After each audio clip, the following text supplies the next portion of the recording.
নমস্কার সবাইকে, ইউকে থেকে আরও একটি নতুন ব্লগে আপনাদের সবাইকে স্বাগত জানাচ্ছি। এখানে দেখতেই পাচ্ছেন আমি চিকেন কারি এবং লুচি বানানোর জন্য প্রস্তুতি নিচ্ছি। প্রথমেই জানিয়ে রাখি, একা একা থাকতে গিয়ে না অনেক কিছু খাওয়ার ইচ্ছা হয় যেগুলো অন্যান্য সময় বানানো হয়ে ওঠে না এবং খুবই ঝামেলারও হয়ে যায় মাঝে মাঝে একা একা সব জিনিসপত্র করে রেডি করে বানানোর। তো এই জিনিসটা আমি আমার স্বামীর আবদারে বানাচ্ছিলাম, কারণ আমরা একটা জায়গায় কাজ শেষে নিমন্ত্রণে গিয়েছিলাম। যতক্ষণে আমাদের কাজ শেষ হয়েছে সেই নিমন্ত্রণের সব খাওয়ার শেষ হয়ে গিয়েছিল। তাই পরে যখন জানতে পারি যে লুচি এবং ঘুগনি হয়েছিল, তখন মনটা খুব খারাপ হয়ে যায় যে বাড়ির খাবার খেতে পারলাম না, তাই জন্যই বানাচ্ছি আজকে।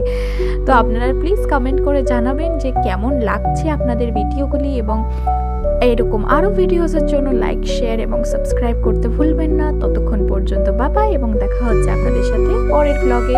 আপনারা খুব ভালো থাকবেন এবং আমাদের পাশে থাকবেন। ধন্যবাদ সবাইকে এতটুকু পর্যন্ত